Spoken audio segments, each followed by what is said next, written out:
Welcome to the Lost Signals Discusses Film and TV. Using the revolutionary Manzur-Mossi Thurlow scale, or MONS, we scrupulously review these art forms with an emphasis on narrative structure. Join us for another entertaining episode.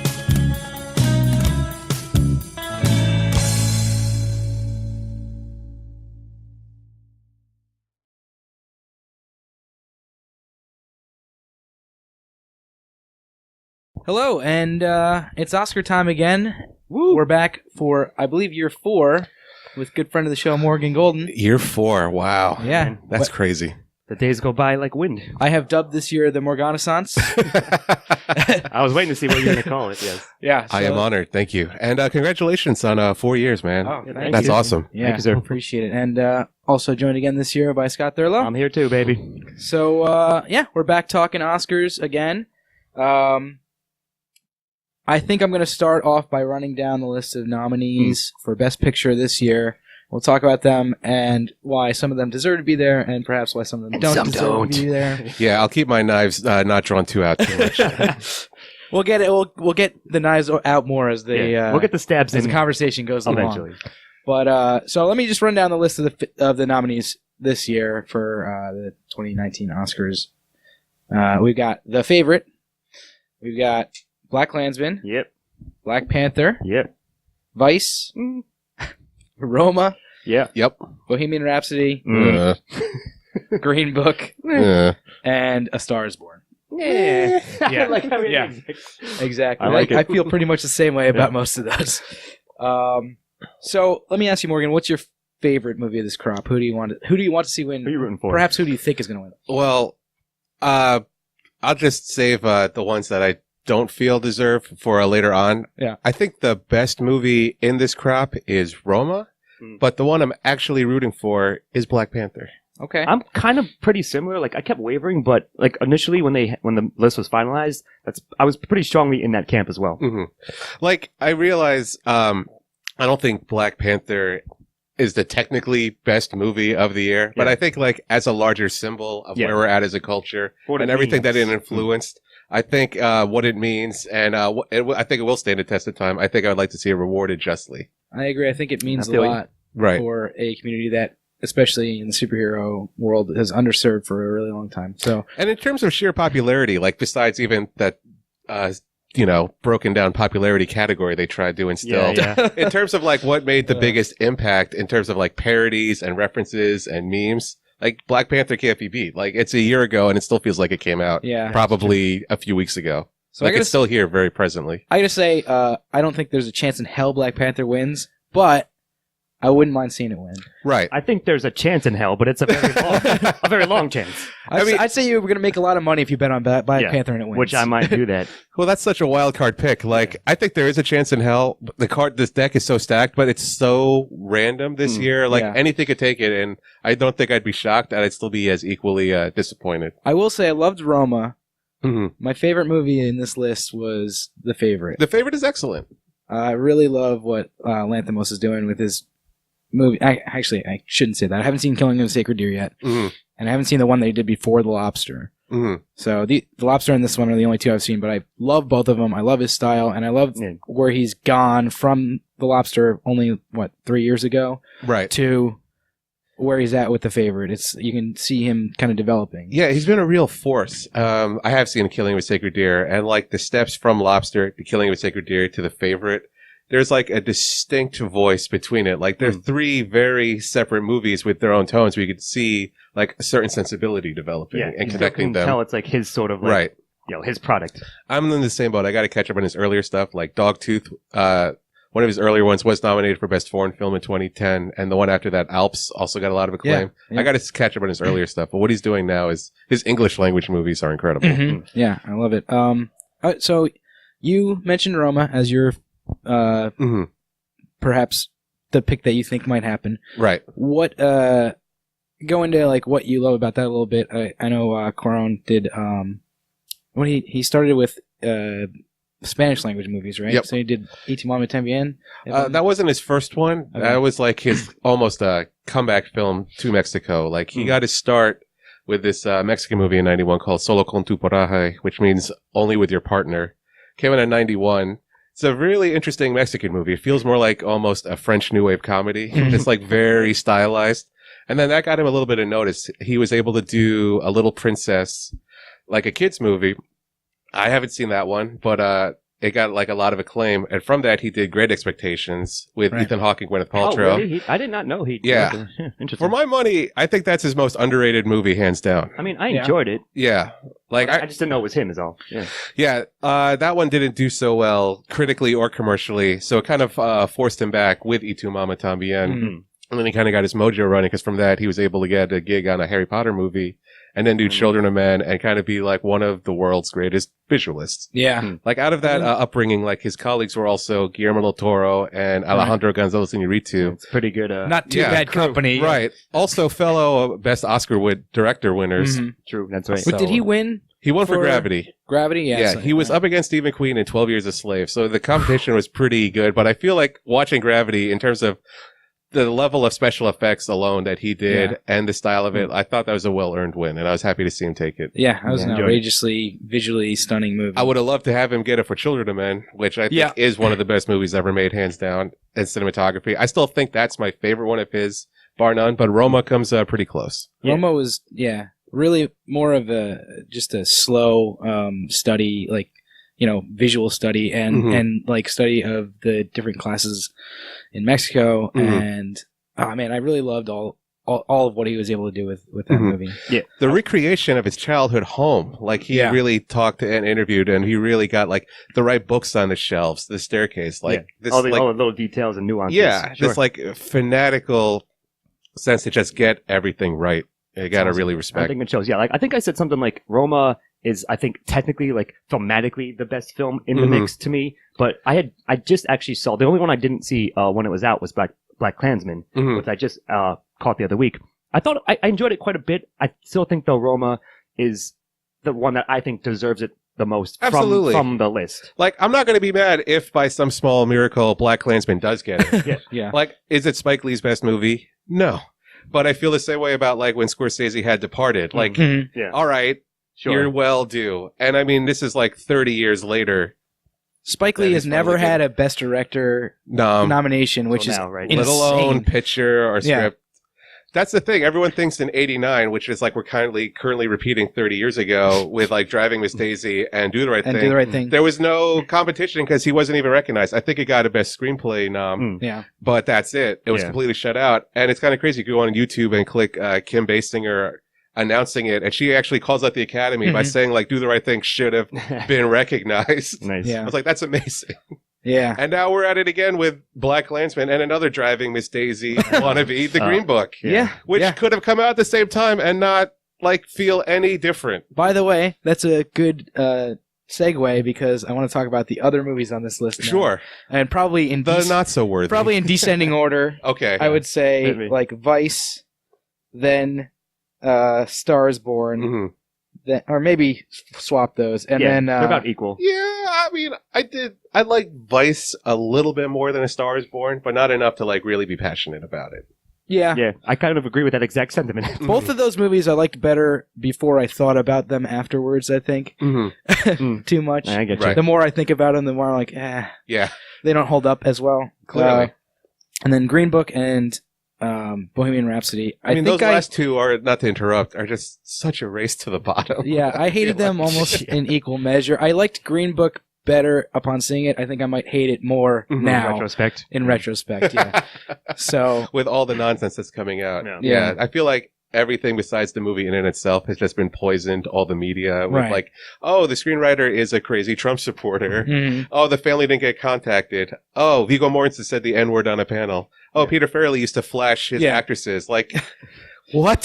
How much more? I guess we'll say it's not a good look. Right. It's like Green Book and Virginia are both going down into the toilet right now. Virginia has always been in the toilet. I maintain that. But I'm just saying, I feel like Florida is like, oh, thank God. Yeah. Some of the heat off. Yeah. Florida Man feels relief because Virginia's taking the heat off of him. We'll see what he does next week.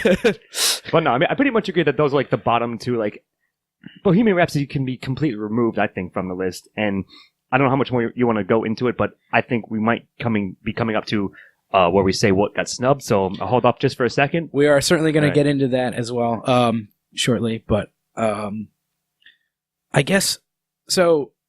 Well, maybe before we completely move on to like what got snubbed, I guess let's talk about some of the problems presented for sure. in this. That's kind of what I wanted to go into. Mm-hmm.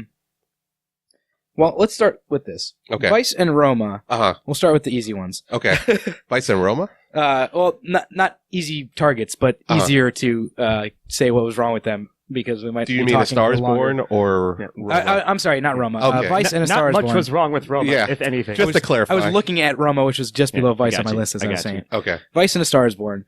Both, I think, kind of simplified their intended targets a little too much. Mm-hmm. Kind of tried to put this like easy coat of like here's what you should think onto them. Right. Perhaps Star Is Born a little bit more than Vice. I think it's sort of the reverse case to me. Yeah. Like, I mean, Vice has an agenda, and I appreciate that because I do agree with a lot of the politics of it, but it just presents it in such like a smug way. Like, all right, we get it. He's a dick. Yeah. It was obvious. Like, it's very, I don't want to say heavy handed, but it was like, almost like, I understand what you're going for, film. Like, thank you. Yeah. I would use heavy-handed. I mean, that credit sequence where they have the focus group and it breaks the fourth wall, and he's just like, "Oh my God, we're so stupid because we're looking at the next Fast and the Furious movie."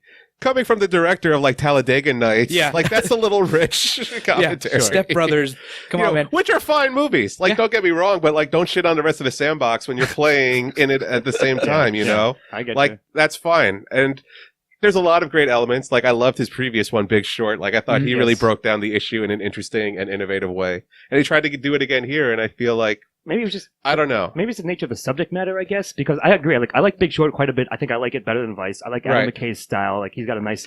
It's sort of recognizable once you like are familiar with it. Right. And I liked what he does, but like you said, it was clear that Vice was going for this angle, right? And never let you forget that. And I guess that's fine, but that means also like there's not really a lot of subtlety to it. Yeah, right. The Big Short was a much more even-handed. Well, yeah, because I feel like in that he's tackling an institution, right? Yeah. And in this one, he's trying to, really put the focus on one man. And I feel his attempts to paint Dick Cheney as responsible for all the ills that we're currently facing. Yeah. It's really funny. Like I appreciate we that. mentioned that in the review, but like also he's responsible for like tornadoes and hurricanes. Right. Like, what the fuck? I mean, I get it. Yeah, he's obviously supported legislation that doesn't like help curtail global warming. Right. I get that, but single-handedly, I don't want to lay that at his doorstep. Like, he's a part of the problem. He isn't.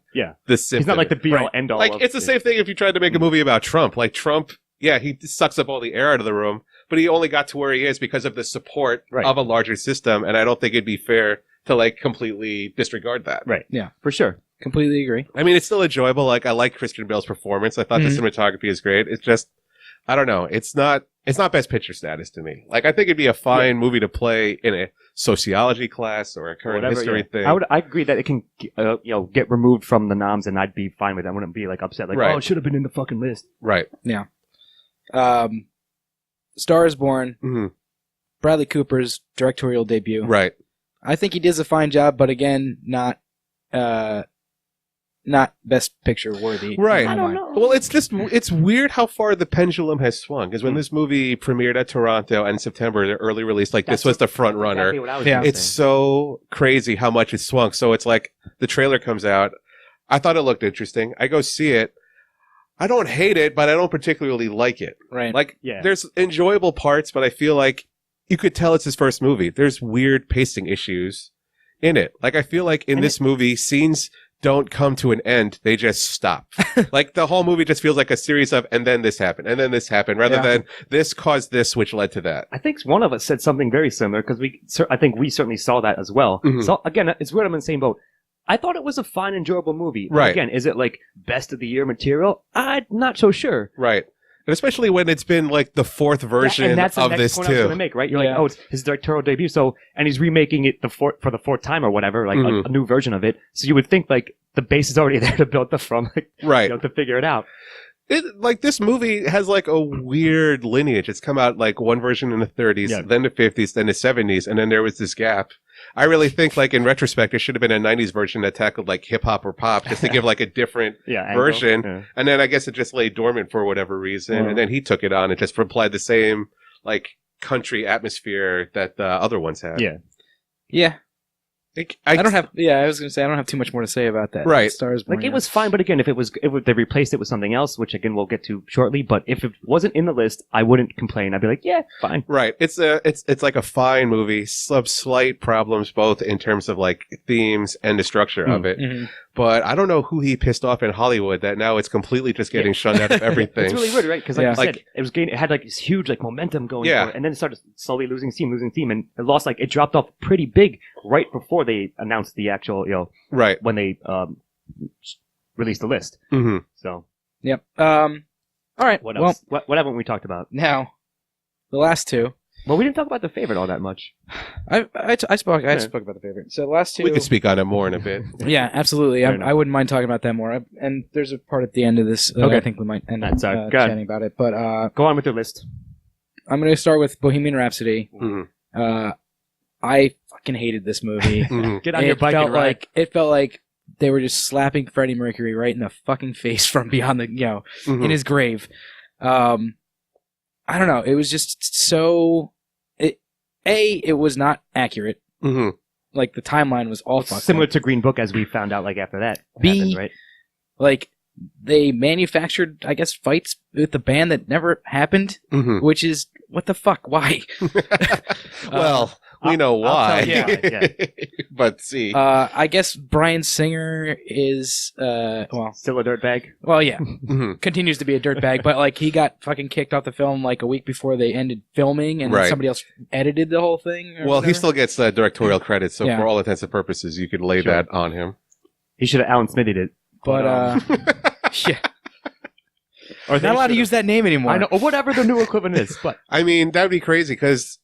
I mean, as like a little aside before we get into the problems of this movie, it is also, besides Black Panther, probably the most successful one out of that. That's true. And I'm just wondering, right? But why? What did this? I don't know. It's outrageous to me that this won the best picture at the Golden Globes. Right. It makes no sense. And as far as I can tell, it's literally the only reason it's nominated. Well, and for best picture in the Oscars. Actor as well. Well, the same thing with Green Book, but it's weird that Green Book won for best drama. Oh no, it won for, I guess it got best comedy, yeah. But Bohemian Musical, you could argue, is a musical. Right. You would think. It's... You could have swapped that. I don't know. Yeah. I don't know. It had music in it. But I'll say this about Bohemian. Like, the most offensive thing to me is that it was so fucking formulaic and bland. Right. Like, on top of everything else that was wrong with it, like you said, like the inaccuracies and so forth, the portrayal of Freddie's life, and the artificial band stuff, all of that crap. But the structure of it is like, hey, VH1 paint by numbers lifetime band movie. Like, that's what I felt about it. And I'm like, maybe that's fine, but that means there's zero way it should fucking be in the It's fine if it's on fucking VH1. Yeah. Right. It's not actually, no, it's not fine.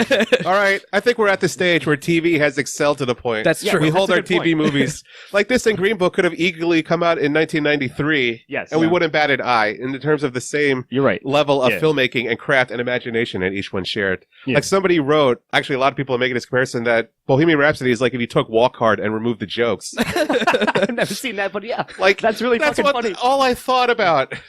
Yeah. Just the way the sitcom level humor of just like, oh, this song will never play on the radio, Freddie. Yeah. And then boom, smash cut to it. I'm like, oh, well, hold on. Wasn't that the Wayne's World? Like, no one could bang their heads to this song. We need a song kids in the car can bang their heads to. And it ain't this song. Oh, like, my God. Fuck you, man.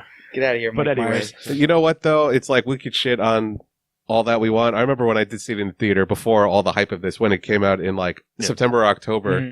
The audience ate that shit up. Yeah. Like, they were laughing their asses off. And I was just like, did I collectively walk to a theater where no one has seen a movie before? It just means people Is this your first movie?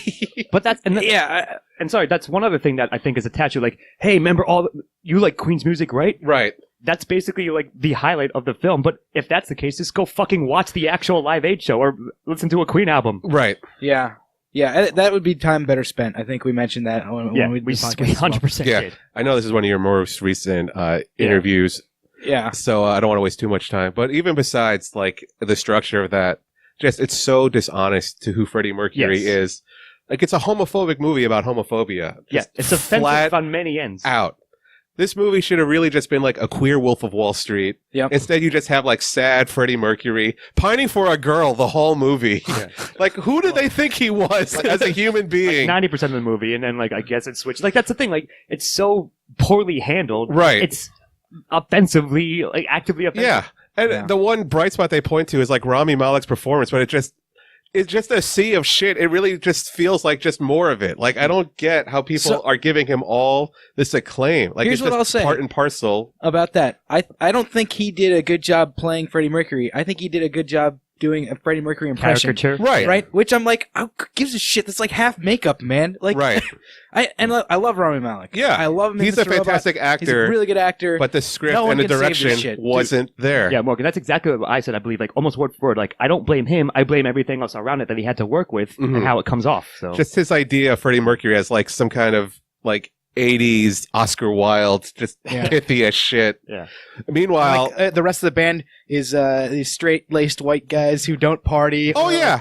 Like, you could tell that they were involved in the writing of it. Hey, Freddie's like, hey, why don't you hang at a party? No, we got to go home to our wives. I'm like, go fuck yourself. Fuck out of here. Yeah. You were all fucking getting like, fucking around behind your wives' backs. Yeah. Whitewash the history of this so you look like goddamn saints, and Freddie is just this like immature, like dilettante artist that you had to rein in to keep Queen great.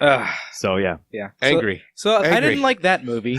Then that brings us to Green Book. Yeah. Okay. Good shitting on Bohemian. That was shit a bit on Green Book. Yeah. It has some of the same problems, I would say. The story of a white guy and then the far more interesting black guy that he drives around. Mm-hmm. I don't know why the fuck. I mean, I do know because I know who wrote it now. But, like, the more interesting story is Dr. Shirley, played by Mahershala Ali. Sure. Who... Mahershala Ali does a fine job in this movie. I'll give him that. Again, given what the script asks him to do, he does the best that he can. He does his job capably. Yeah. The problem is that we're following this, like, I guess, racist mob connected guy whose name is Tony Lip. Tony Lip. Because he bullshits a lot. So we're going to take his story as gospel about his friendship the one time he drove a black guy to show how unracist he was. He's like, journey to become unracist. The whole movie seems like a defense, like, oh, I'm not racist. I worked for a black guy one time. And let me tell you about it. That's and they wrote it down as a screenplay. And another thing that this shares with Bohemian Rhapsody is they completely gloss over the homosexual angle for Dr. Shirley in this. There's like one fucking scene There's of one it. random little inclusion, like, hey, he was also gay. Now we're moving on. I guess. And it's like dude, that is something that you could explore. Like, see what's going on with him. Especially like, at the character. time and place. Yeah. And the fact that, like, it's already been proven the lead character was so racist. Oh, he wouldn't be the slightest bit homophobic. This, like,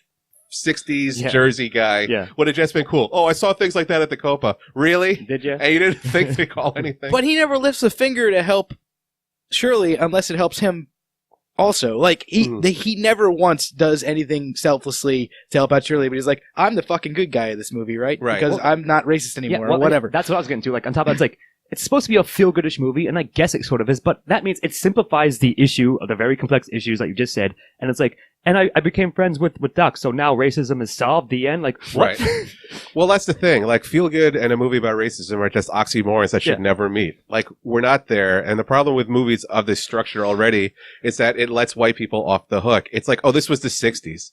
Look how far we've come. Look at his change. Like, isn't he a good person? Like, meanwhile, it's incumbent on people of color to teach white people to stop being racist. And it's just like another unfair standard that gets genuinely applied. Exactly. It's an unfortunate implication, but like it's supposed to be taken as like the baseline, like acceptable thing. Right. And it just comes off, it rubs you the wrong way. And again, that's why I disrespect it for being on the list. Yeah. Or for them for putting it on the list. And you could tell with the creators behind it, like it's written and directed by a white guy. And Peter Farrelly's Golden Globe speech makes me like even doubt his sincerity even more, where he's like trying to, I didn't see it. Well, basically, he What'd he say? gets to the podium. The music's playing. He's like, "Stop the music! I got something really important to say." I'm like, "Uh-oh, he's going to really drop. He's really going to drop some knowledge here." Yeah. He basically is like, "We just need to find common ground, come together, and stop this misunderstanding." Right? Is that like, oh, thanks, Peter Farrelly. You solved racism. Yeah. Yeah. Let me see this guy with white hood burning a cross in my yard and see what we can really work this out. Right. I never thought of that. Yeah. Like, you really think that racism isn't at all on an institutional level. You really think it's just personally held misunderstandings. It's like, yes, it's that, and then some. Yeah. There have been laws that have kept certain groups from actually progressing, and we need to acknowledge that. It's not just like, oh, they like this music or this food. It's not cultural differences. Yeah, it is like systematic oppression that they just completely don't take into account. Like you said, like, Steve, they gloss completely over that, and that's, again, why it leaves a bad taste in my mouth, the fact that they, in the film itself, and that it's on the list. Well, ostensibly also, the main title of the movie, The Green Book, besides a better movie being made about Doc Shirley, that book in and of itself would make for a more fascinating movie of how that came into creation, about sundown towns and places that are safe, and not just in the South, but all over the country. Yeah. Like, there were spots located in Alaska that people used whenever they traveled there. It was a really wide-ranging underground network to help people just be able to find a place to sleep at night, to be safe, just to go around and travel in this country. So the fact that this movie's called Green Book, and whatever story there, they could have been either a fascinating documentary or about the creators behind the Green Book, will probably now be, unfortunately, slighted because of all the attention on this. Yeah. I mean, that would have, you're absolutely right. So that would have been a far more disheartening story. Right. And honestly, what does he need the Green Book for? That's why he hired the muscle, right? Isn't he supposed to be himself the Green Book? What is he? No, if you there was one or two scenes when Viggo was reading the Green Book and they say it in the hotel. But you're right. They didn't comment or do anything else with it at all. And it was just there for no reason. It's just tossed off his side, and you're going to make the title and ostensibly the focus of this that. Yeah. And I don't even want to get into the fried chicken goddamn scene. Oh, let's not even talk about it. Again, no, it's a microcosm of what's wrong with everything we just said. I don't know how you can film that scene. With a straight face, sure. But no, for serious, it just is an example within the film of how it mishandles its content and subject matter to a very large degree. Yeah. And then it won a fucking Golden Globe. Sure.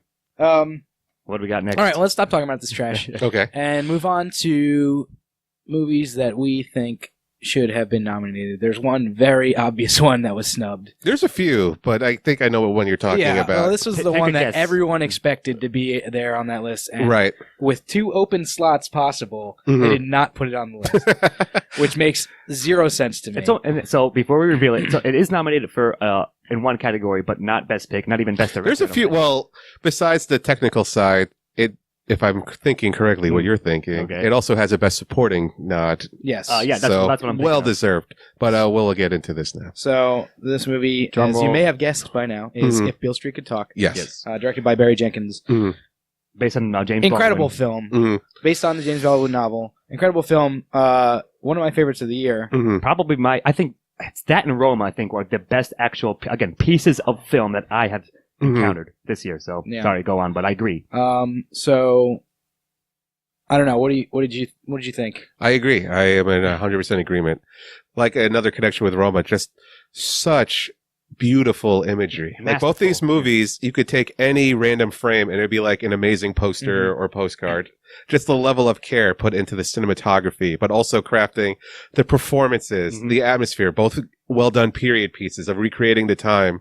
And they're not exactly huge studio productions. I'm pretty sure what Bohemian Rhapsody spent on wigs and teeth prosthetics is probably the whole budget of Roma. And it still kind of looked like shit. Yeah. So what they did with the little they had is commendable and should have really been more recognized. Yeah, absolutely. I think it's a damn travesty. Yeah, it's a bullshit move because I agree. It was probably one of the finest narratives I have seen, and on top of the technical achievements, you were saying something when we reviewed Beale Street. The lighting in it was fucking amazing. Yeah, it's so painterly. Yeah, and the themes. I think the biggest miracle of that movie content, is that it's a heavy movie that doesn't feel heavy. It deals with so many societal ills, but it never gets downtrodden or didactic. You still feel a sense of hope and optimism that the leads share, even if it's denied to them. It's what keeps them going. Exactly. And the movie does such an expert job at imparting that. So you never just get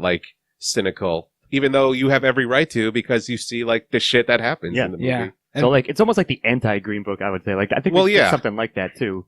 Like I mean, you can't help but compare them, and one is clearly so much better. What than they all tackle. Yeah. But I guess even a more fair comparison would be Black Klansman, ostensibly dealing with like 70s racism. Mm-hmm. And I like Black Klansman. I think it's a good movie, but you definitely see the approaches that Spike Lee takes as opposed to Mariel Jenkins. Not that there's one approach that's better than the other, but you could see the different angles and ways you could approach that the themes. tackle this. Yeah, for sure. Yeah, and I would say I think I liked, personally, I think I liked Beale Street better than Black Klansman. I think it's a better movie, but I still think it's up there. They're probably in my top 3. It would be like Beale Street, Roma, and Black Klansman, just movies in general. Right. Like regarding the list. And I'd be with Steve-O too to throw in the favorite as well. Yeah. Yeah, that'd probably round out my top 5. Mm-hmm. Yeah. Yeah, like Black Klansman is not top tier Spike Lee. I mean, we're not going to get that anymore. Right. It's his best movie since Inside Man, which already is kind of like showing signs of like the street. But you know what? The dude is like getting up there. Yeah. Sure. Like you can't be cranking out another Malcolm X, 30 years after the fact. Sure. And that's fine. And I still think Black Klansman has a lot to say and contribute. And I think it's a well done movie. Yeah. And I'm glad it's being recognized. I'm pretty much in the same boat. Like for what it is, I think he did a damn solid job with it. Right. And it's still relevant. Yeah. To a large degree. And it was an interesting story, too. I would think that's a better comparison Black Klansman to make with Green Book. Because Green Book tries to make it like a cozy past where that was more acceptable. But no, Spike Lee with the ending of Black Klansman throws it right back to modern day. This shit's still happening, dude. Like, wake up. Yeah. This didn't go anywhere. This didn't, leave us. It's still here. So it grounds it in just like a reality that you can't shake. Yeah, it was a good coda and that was well done. Yeah. Absolutely.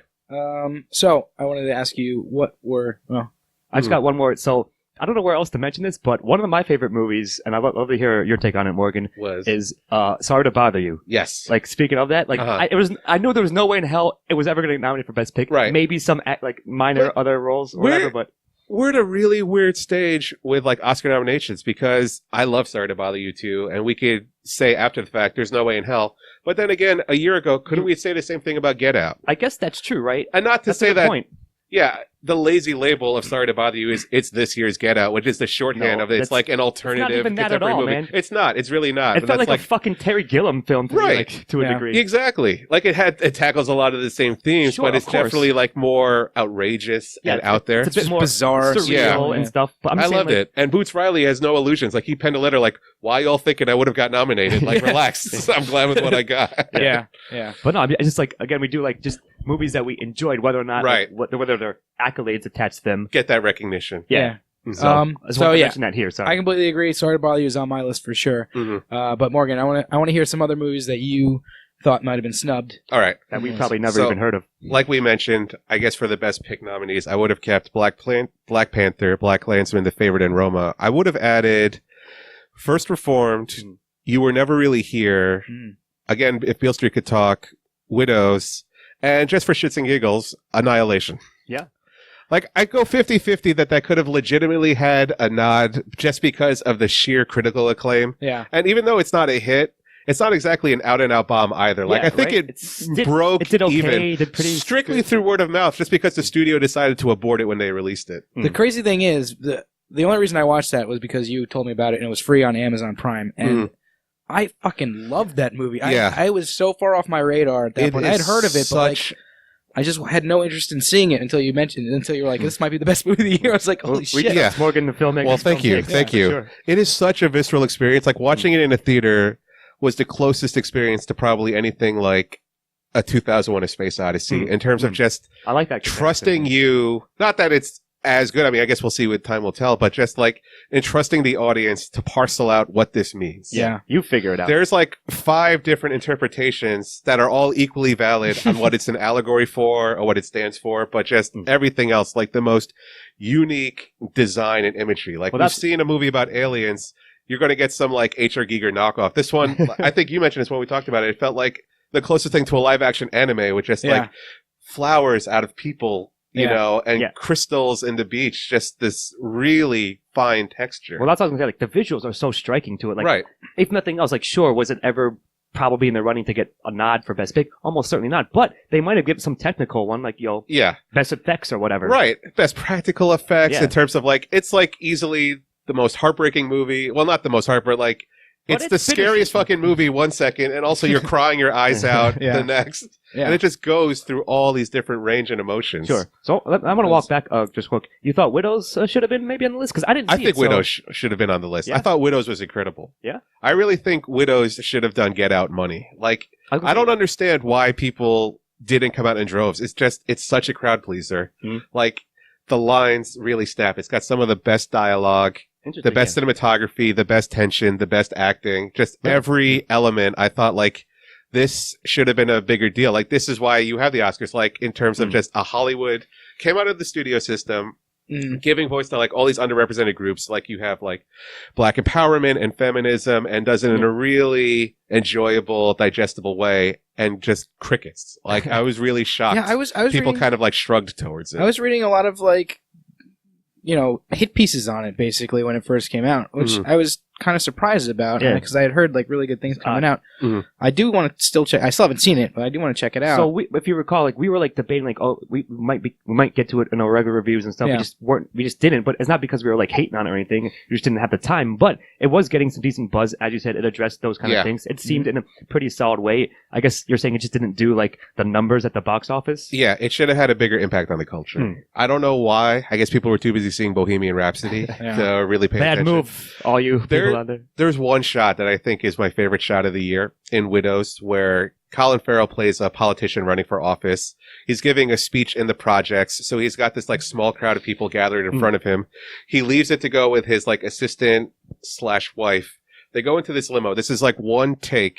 And you stay outside the limo while they have this, like, in-depth conversation on interracial relationships and the optics of, like, being, like, a white guy, campaigning in these, like, poor communities. And you see outside the limo, it go from the projects to, like, the highway to outside his gated community, just visually commenting on what they're saying. That's I was cool. like, this sounds cool. One shot is smarter than anything you're going to find in Green Book and says more by just, like, a 2-minute unbroken, unedited take. That's just really well done. That's awesome. And it speaks to, like, the power of Steve McQueen, who directed 12 Years a Slave and Shame. Yeah, I was going to say, Steve McQueen, I really need to watch Shame. Check out more of his stuff. Yeah, and he needs to be a bigger deal. He really needs to be a bigger deal. Because, I mean, I feel like everything that he does starts off with buzz, and then, like, at least for this one, it kind of, like, died off for some reason.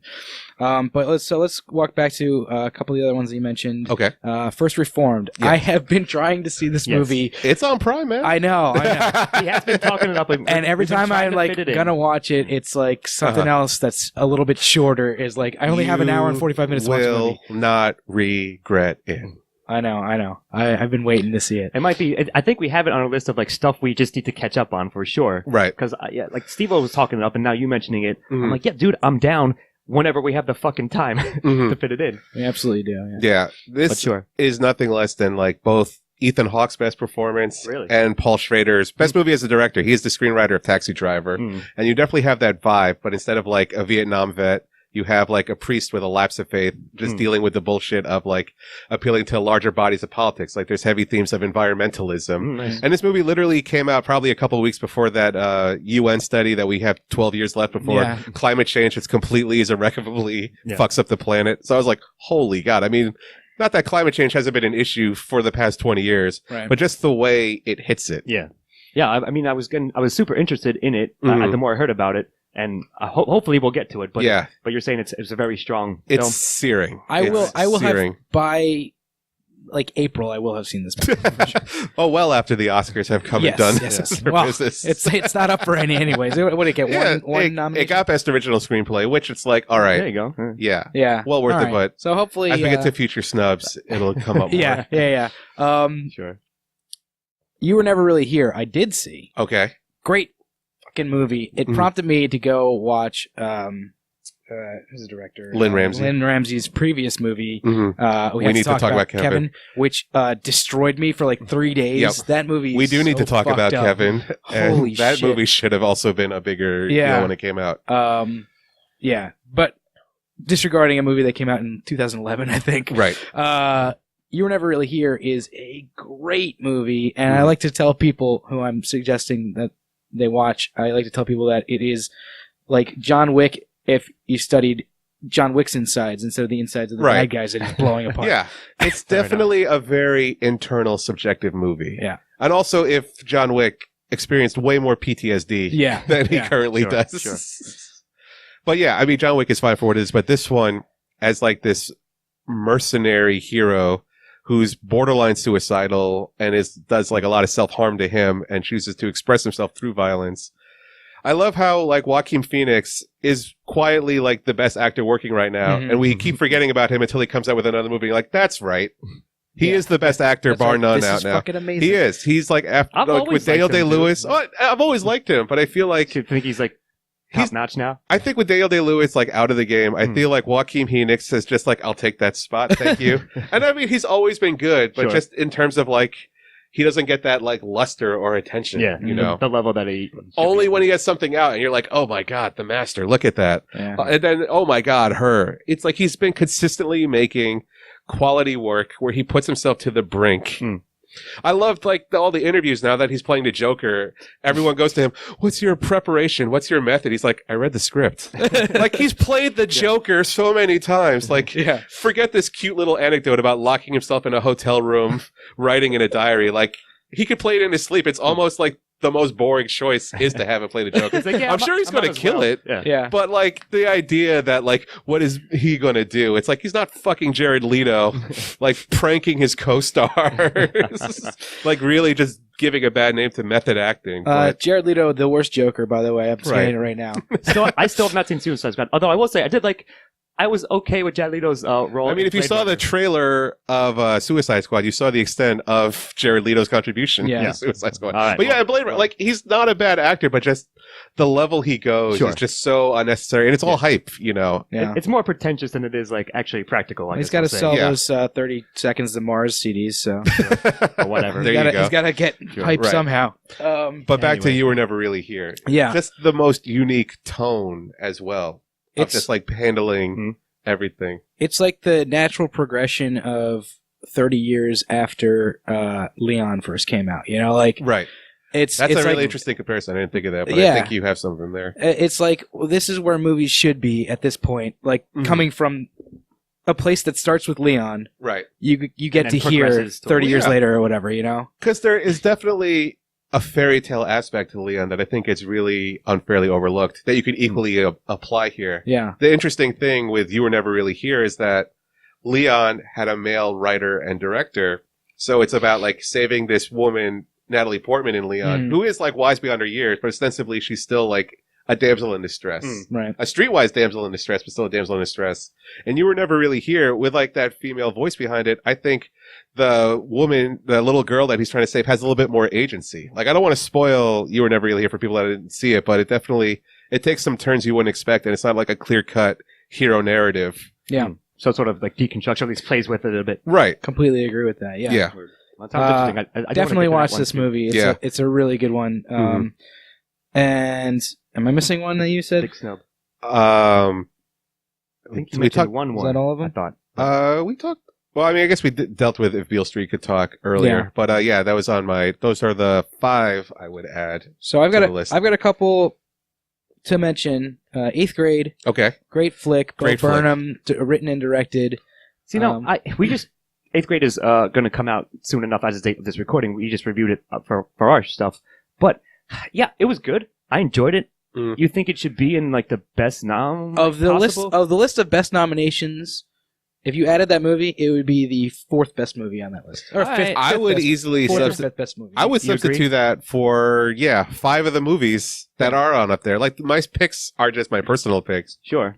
But if 8th Grade made one of the slots, I probably would have kept it on there and figured something out. I got you. I really dug 8th Grade too. Yeah, like I thought it was a well done movie, especially because of Bo Burnham being comedian. Like, this was his, I believe he wrote and directed it. Is that correct, Morgan? Right. So yeah, it was interesting to see that, and it was well done. It just to me, it's like a little bit more on the cusp. But I certainly would say I recommend 8th Grade. Yeah, check it out for sure. Just how he's able to really inhibit, a 14-year-old girl and tell it with such empathy. I think is the biggest, and realism. Yeah. Like, she's not like the perfect character. She's flawed, but at the same time, you can't be mad at her. And you see her navigate this weird space of that's what makes pre-puberty and like childhood. Exactly. That's what makes it an interesting character, an interesting study. Right. I feel like the movie is closer to almost Welcome to the Dollhouse than a Ladybird. Like, it gets really... It's not as nihilistic as Welcome to the Dollhouse, but it definitely skirts the line where you're like, this could easily become the darkest movie of the year. And that's just the reality of any woman in existence ever. Sure. And it really just captures that. And you're like, oh my God. Yeah, I mean, there is, like, well, again, without spoiling anything, there's like a couple there's a dark things. turn that happens, and you're like, holy shit. And it doesn't present it as, like, this unnatural, like, this is the reality for a lot of women. Yeah. Exactly. It wasn't like, this is a weird thing that happens. It's like, oh. This is probably a very common occurrence. Right. You might have to deal with some shit like this. And it's like subtle commentary, especially in the Me Too era, I think gives it, like, that much more of a luster that it should have been recognized in that regard, too. Absolutely. And I'm glad that we got to this one because it gives a good segue to the female directors. You know, you have the female star. Okay. To the female directors that perhaps were left out. We mentioned one already, Lynn Ramsey, for You Were Never Really Here. Yes. I have a couple other films on here. Okay. That there was one that I'm a little surprised was actually left off. Can You Ever Forgive Me? I still haven't seen it. I'm going to actually see it tomorrow. So by the time this video comes out, I will have seen it. By the power of time travel. I'm in the same boat, too. But I do like, I think her name's Mariel Heller. It is, yep. She is the director of Diary of a Teenage Girl. Yep. Another interesting segue from 8th grade to that. And I really liked Diary of a Teenage Girl. I think she did the best adaptation of that comic book that one could do. Yeah. Cool. Diary of a Teenage Girl was a comic book originally written by Phoebe Glockner. I think in the 80s. Oh, it was the 80s? I think it... No, I thought you were the comic guy. I thought it was the late 90s or the early 2000s. Either way, it's a really great comic. I mean, I read it in 2005 or something like that, but it's a great comic, and the movie that was made on it was really good as well. And this is her follow-up, Mariel Heller. Another true story that she's adapting as well. Yeah, and I definitely want to check it out. I guess none of us have seen it at this point, so we can't talk too much about it. But I mean, like I said, like I trust Morgan's filmatic opinion. But I think of the movies that we're going to mention, that was getting the most Oscar Best Picture buzz. Possible. Yeah, I gotcha. The other big one, I guess there's two more fairly big ones. The other big one is Leave No Trace. Deborah Granick. Yeah. Who did Winter's Bone before this one. Yep. And this movie, I am going to watch this actually probably tomorrow as well. Is supposed to be one of the best flicks of the year. Yeah. It's excellent. Just about it's a father and his daughter trying to live in the woods in the wilderness. They get found. And well, what happens is that he is dealing with heavy PTSD. He just can't live in normal society. So anytime they attempt to like hole up in a house, he's not able to stay in one location too long. So they're constantly like nomadic. And you see the daughter, she's getting older now, and she doesn't want to keep on being off the grid. And you see a couple times where the situation turns really dangerous for that lifestyle. And just Ben Foster and Thomasin McKenzie. I'm probably screwing up her name, but I think that's the lead. It's okay. We screw up names a lot here. So. Okay. I apologize. I know her first name is Thomasin. She gives like the same level of like a star breakout that Jennifer Lawrence did in Winter's Bone. Okay. Yeah, that's what I heard. I heard a lot of comparisons. Really anchors the movie. Like she is the lead and you're with her and you feel her danger, yet her care for her father that she doesn't want to abandon. Yeah. It sounds like a pretty solid story in the movie. As like another to like really address the struggles that female filmmakers have, between Winter's Bone and Leave No Trace, you have this 8-year gap. Lynn Ramsey with You Were Never Really Here and We Need to Talk About Kevin, 2011 to last year, there's a 7-year gap. There's a whole lot of female filmmakers that just spent half their career trying to get projects off the ground. And they spend this like time like fundraising and getting it together, and just there needs to be more opportunities to really let their stories be told. Absolutely. That's something that, I guess wouldn't even really occur to me unless somebody said it. So I'm saying it. But that's an issue. Well, it's almost like 100%. skirting around it, but yeah, like these large gaps. Everyone's like, oh, Winter's Bone made such an impact. She was also nominated for like Best Picture and all of that. Yeah. And then what happened? It took her 8 years to make another movie, and it's sad. There's one more that I'm less familiar, but Greta Gerwig, is she doing something soon, or has she working on something? She's doing. Because I know her. Like this is one more. I'm just more familiar with her. She's doing Little Women. Yeah, she got that. And even before... Granted, I should probably know more women directors. Even before Lady Bird, like she co-directed a couple of her features too. Oh, really? In a mumblecore. Like she did this movie Nights and Weekends with Joe Swanberg, and she had a heavy hit. She didn't necessarily co-direct Frances Ha, but she co-wrote the script. Okay. She goes out with Noah Baumbach, so she definitely has that side like down on lock. Yeah. Cover that shit. Yeah, I'm not too worried about her. I feel like all these established ones. There's a couple other movies, I guess, and I'll talk about them in other categories. But Tamara Jenkins, who had Private Life, that's another great one I wish got more recognition. Her previous movie was The Savages, and that came out like a full 11 years before this. Yeah, man. So like the list could go on and on and on. Yeah, it's like every it's still female a problem. director is basically Kubrick. Right. Because they have to be, not because they are crazy. Sure. Not that they don't want to Or, like, produce have more Kubrick's, stuff. Sure. But like, yeah, man, it's There's no excuse is- this year that for is a that damn kind of shame. snubbing. There's no excuse with all the great work from women artists. There's no there's excuse. not. We still got a To, long like, way to not go include from the that. Academy, I- for and sure. Right. I have one more down for this year that I Okay. thought might have gotten on the list or was getting a little early buzz was The Miseducation of Cameron Post, Oh yeah, done by Desiree Akban. Akiva, not Akiva. Akavan. Akavan. Yeah, Mhm. that's one. She's another great filmmaker. Her one before this, Appropriate Behavior, was hysterical. Nice. I really liked both that and Miseducation of Cameron Post. Yeah. It's funny, you want to, even besides like female filmmakers, there was another theme of just like gay conversion movies that came out this year too. Between that and I guess Boy Erased, Yeah. the one with Lucas Hedges. Yeah. I feel like Lucas Hedges and Timothy Chalamet are just fighting each other now. Right. Every movie, the For that. other one has to have a similar movie, or like not similar movie, but like They got to a compete movie for that that's like limelight. on that same They could level. there could be only one. It's like, it's like boy bands. It's like, who are you, an NSYNC or a Backstreet Yeah. Boys? It's like, who are you, a Timothy Chalamet or Lucas Hedges? That really says more about you as a person. It's so I feel like they're both in a movie every year, Right. and it's both like a similar type of. But you know what? These ones are just both boy movies. And they're both amazing. Yeah. They're both and, fucking sound as hell after Yeah, that, for sure. let them fight. Yeah. Just let them go at it. Yeah, man. Rather have more competition between good actors than less, I Yeah, suppose. it really forces them to up their games. It's like, oh, look at who did this, Ah. and now you got to try this now. I like to think they have like some kind of like, not rivalry per se, but like, yo, next movie, I'm going to kill it. No, next movie, I'm going to kill that role, yo. I'm Right. going to one-up you. So, did you have any other films that you thought that you wanted to mention or shout out Films for Best Pick or for Just sort of in director? general. for like, anything? If you want to, yeah. Okay. stuff that might have We'll been open it up a little bit. underknown. I guess I mentioned Tamara Jenkins. She did Private Life. It's a movie about this couple in their 40s, played by Catherine Hahn and Paul Giamatti, trying to get pregnant. Oh, yeah, It's a I wanna see Netflix that. original movie. It is one of the funniest movies too. Like, it's just got the most searing script, and it's real. It's grounded. It's down to earth, Nice. and it's really well shot. Like, you would not think that this movie would have this level of great cinematography and sound editing, but like all the elements Hey, are man, really in yeah. place too. Awesome. All right. Well, we have talked about a bunch of movies.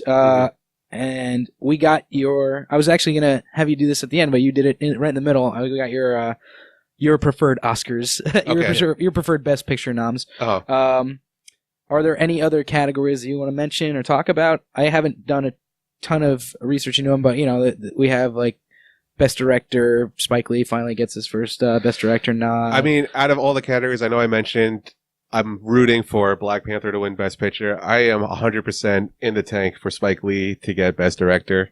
I think he's got a decent shot. He might not win just because Oscar's so white might keep being that way, but I 100% want him to get it for both as like a lifetime achievement and just a recognition, and really, frankly, to just see him freak out half of America with whatever speech he'd come up with. That's a good that point. alone, to see him get up there. He will take you to school. Yeah, I like that angle. The music will play for 5 minutes and he'll have like a chalkboard. Yeah, if we can get like Spike Lee this year, maybe Boots Riley in a couple of years, do another movie that gets up there on the podium, and, like give his wild speech, man. Yeah, and then he would be the first like black director to get the award.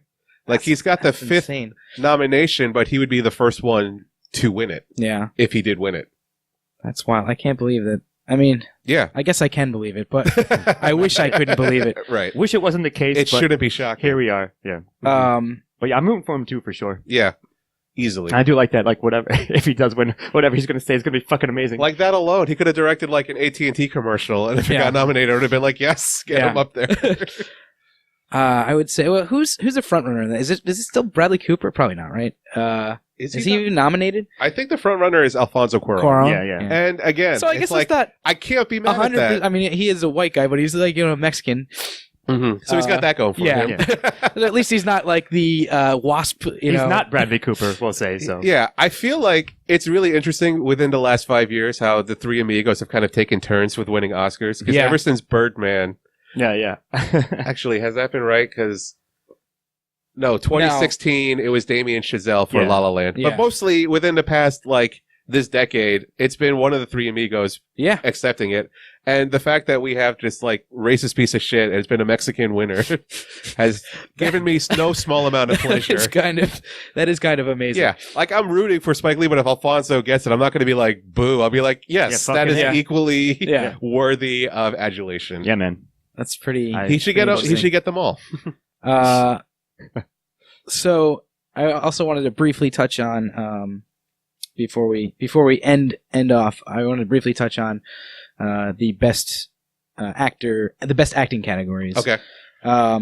So I think the front runners are probably it's still Bradley Cooper probably for actor, no, I think it's Rami Malek actually. Yeah. Oh yeah, He's been getting a lot. Not just the Globes, he also got the SAG award and I think some other stuff. And I think Christian Bale's probably second on that list too. Actually, it's just do an impression of somebody. Christian Bale got the Golden Globe for I guess comedic role because they divide them. Yeah, it's a weird little decision. True. Yeah, Christian Bale, he did a decent job of transforming, but again, he really skirts the line of impression. He nails Chaney's sneer. He absolutely nails it. But in terms of who I would have picked for that category, I really only keep Willem Dafoe. On there. Okay. I think he's also due At Eternity's Gate, Van Gogh biopic. It's incredible. It's really incredible. Check it out. I think he also is due for a career. Yeah, it's sort of like a lifetime-ish. I did just see Florida Project for the first time. It wasn't as impressive.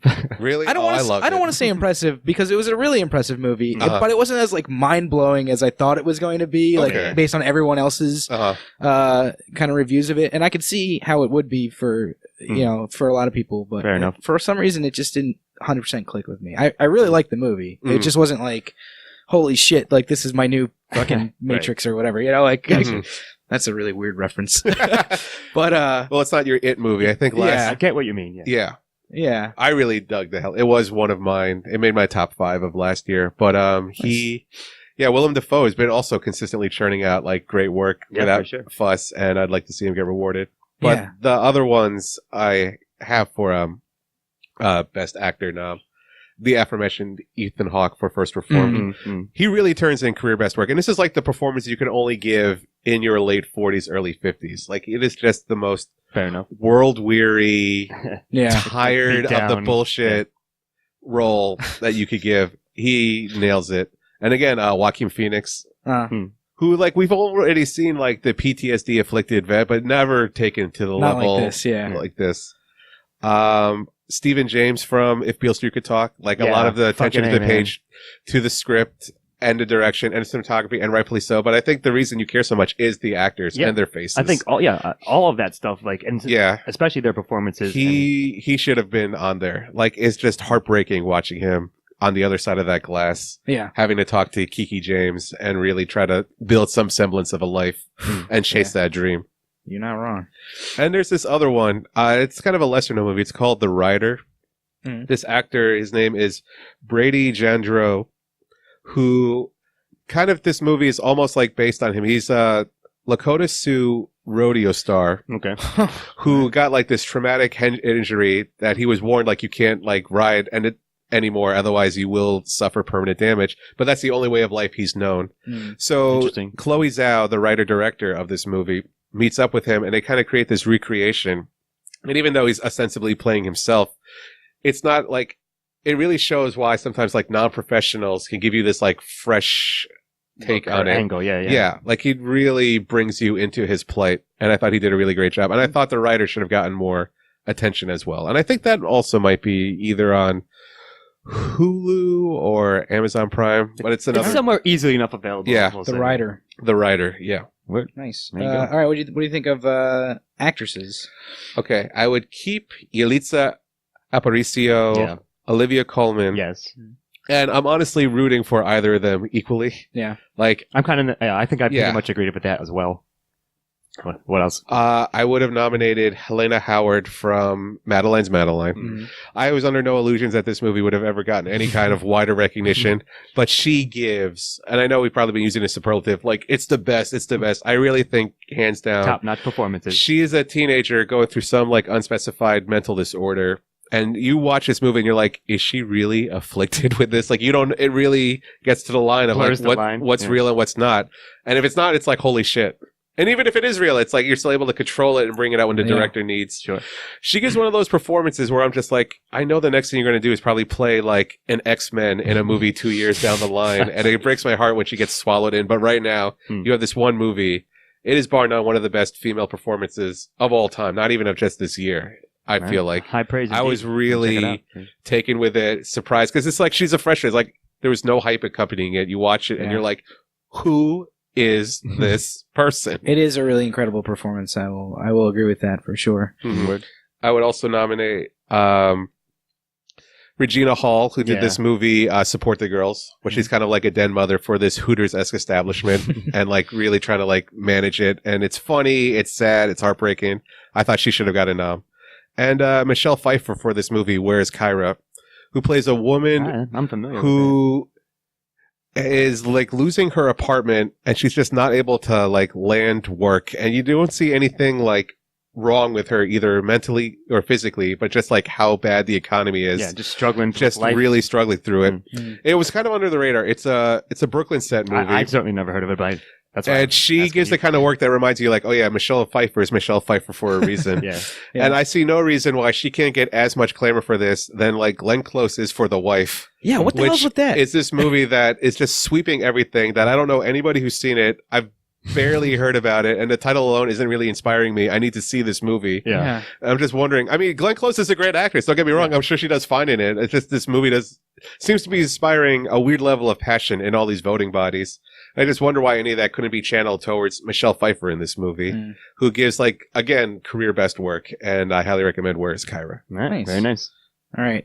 Do we want to go over the supporting? We're running a little bit long right now, but if you want to run through them really quick. That's okay. That's fine. The only one on supporting actor I'd keep is Adam Driver. All right. Everyone else I'd put on there, I'd put Brian Tyree Howard for If Beale Street Could Talk. Yeah. Nice call. Yep. He, like, with his, like, 2 scenes already gives you, like, he paints a portrait of the world of jail with, like, out explicitly telling you everything he's seen. Dale Kaluuya from Widows. Okay. He plays like... Shit, I forgot he was in that too, yeah. Right? He plays the right-hand henchman of it, and he kind of plays it like Heath Ledger Joker version, where you don't know what the hell he's going to do. Every scene he's in where he's like collecting information or confronting somebody, it could go either way of just like horrific violence, or he snaps a one-liner, and you're really just, on the hairs on the back of your neck are just like waiting to see what the hell he does next. Nice. Stephen Yeun for this Korean movie Burning. And Michael B. Jordan for Black Panther. Yeah. Which I was really surprised that he got snubbed for that. Say that. Yeah. Absolutely. Like, half the reason people talk about that movie is his role from that movie. He's way more interesting than Chadwick Boseman as Black Panther. I agree. Not that Chadwick Boseman did a bad job, but like, there's only so much of like, a stoic hero can go. As a villain in a Marvel movie or comic book movie, I think he's one of the most nuanced and well-rounded characters. Yeah. His portrayal is a lot, I mean, he inspired the hashtag Killmonger was right. And you're like, yeah, he is. Kinda. You're not wrong. Villain has a point. In the same way as Thanos, like, got months later. Exactly. But, Michael B. Jordan. And then, supporting actress, I would keep Regina King, Emma Stone, Rachel Weisz. My money's on Regina King for If Beale Street Could Talk. But I would add Elizabeth Debicki for Widows and Michelle Yeoh for Crazy Rich Asians. Okay. Nice. All right. Cool. All right, man. I'm glad we got to run down all this stuff. I do want to... Yeah, man, this is fun. I do want to throw out one more question, just a quick answer. 2019. Oscar movies you're hopeful What's coming up on the horizon? Anything you've seen already? All right. The only movie of quality I've seen so far is the new Netflix movie, High Flying Bird, which I'd love to see Soderbergh get nom for direction. The screenwriter... he was the screenwriter of Moonlight. Okay. Really? Terrell McAnally. I'm horribly butchering that name as well. Okay, like I said, he wrote it. We butcher names all the time, and they know that. And Andre Holland as for like actor. I want to see everybody get some recognition. It probably won't. It's a Netflix movie shot on a phone. Who's going to reward that? But hey, man, Roma. The same. He didn't shoot it on his Shot phone. but I'm just saying, it was a Netflix movie. Can you imagine if he did though? What? Right. That would be sick. All right, For cool, sure. man. And then anything else coming up that you think Should might be on the lookout for. make it? Yeah. Jordan Peele's Us. Oh yeah. we I mean, we have so looking scheduled forward that to in that. for sure. I really doubt Lightning's going to hit twice, as with Barry Jenkins, with Moonlight, and now with Beale Street Could Talk getting probably the most slimmest slither of recognition. And I'm sure Us is not going to do Get Out either box office or like critical Yeah, acclaim, think so. but I'm really still excited. looking forward to it. I'm still looking forward to it. If it does, I'm like, he's like, you can't deny Can't it. He ignore would be it, the yeah. modern day Alfred Hitchcock. Yeah. Like seriously, if he's able to capture that twice, like that's it. Yeah, man. Yeah. So we will 100%. see. But yeah, Us, I'm really looking forward to. Love the trailer. All right, cool. So we're gonna wind it down. Morgan, do you have any plugs for us What you're up this to? time? Check out my website, morgangoldin.com. I have my newest work on there. Nice. Yeah. And we'll put a link to. So if I'll plug it for you, that you always do sort of a cut, like a montage of like some of the best stuff from the movies. Oh, of the yeah. year. Please watch that. Yeah, Is that so- up on your site? Is there a It's link not there? up on my site. It's up on my Vimeo page. Okay. Yeah, Just We'll because put a I link. don't want to be sued into oblivion. Yeah, I got you. Fair enough. Yeah, but we'll link that, in a way that does not get you sued. And yeah, Much obliged. All right. Well, Morgan Goldin, thank you so much. Thank for you. coming on. Always a blast. about to I have been Steve Grab some Ramosi, beers. your host, here with Scott Thurlow, Morgan. also of the Lost Great Signal. to see you as always. Likewise. Thank you. And we'll see you next time. Check out our actual Oscar recap is coming up soon after this releases. So be on the lookout for that. Yep. We'll see you guys in a couple days. All right. Cheers. Peace.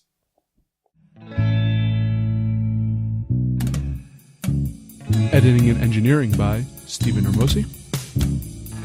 Music by Christopher Morgan. Check us out on YouTube and iTunes for the shows, and on Facebook and Twitter for updates. Or Mott's?